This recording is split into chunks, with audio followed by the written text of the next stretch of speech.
మీ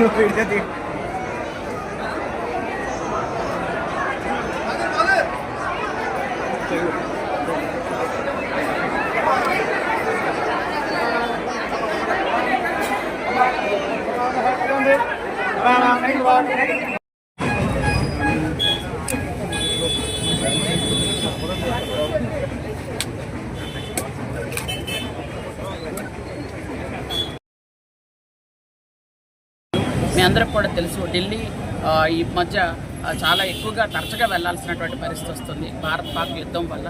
కాబట్టి ఆ పనుల్లో బిజీగా ఉండడం వల్ల సారు అమ్మవారికి పట్టు వస్త్రాలను సార్ తరఫున, అలాగే దేవాదాయ శాఖ తరఫున ఇక్కడ ఇన్ఛార్జ్ మంత్రిగా, పైగా గిరిజన శాఖ మంత్రిగా నన్నే ఇవ్వమని సారు ఆదేశాలు జారీ చేశారు. కాబట్టి మేము వచ్చి ఆ తల్లికి సమర్పించుకునే భాగ్యం మాకు వచ్చింది. జాతర ఏమైనా జీవో నెంబర్ 3 కోసం ఎవరైతే ఫైట్ చేస్తారో వాళ్ళ కోసం ఏదైనా మాట్లాడే అవకాశం? నిన్న ఆల్రెడీ మీరు అందరూ చూశారు, నిన్న మీటింగ్ అయింది.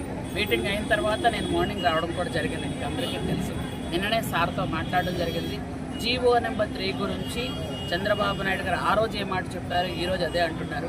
ఖచ్చితంగా జీవో నెంబర్ 3ని గత ప్రభుత్వం నిర్వీర్యం చేసింది. కాబట్టి ఆ జీవో నెంబర్ 3కి ఈక్వల్గా ఉన్నటువంటి అన్ని రూల్స్ రెగ్యులేషన్స్ అన్నిటితో పాటు ఆ జీవో నెంబర్ 3కి ఈక్వల్గా ఇంకో జీవోని తీసుకురావడానికి అన్ని విధాలుగా ప్రభుత్వం కృషి చేస్తాం.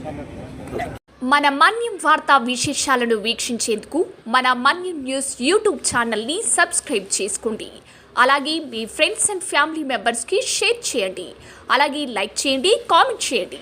మా అప్డేట్స్ ఎప్పటికప్పుడు మీ మొబైల్ ఫోన్లో నోటిఫికేషన్ రూపంలో కావాలంటే పక్కనే ఉన్న బెల్ ఐకాన్ మీద క్లిక్ చేయండి.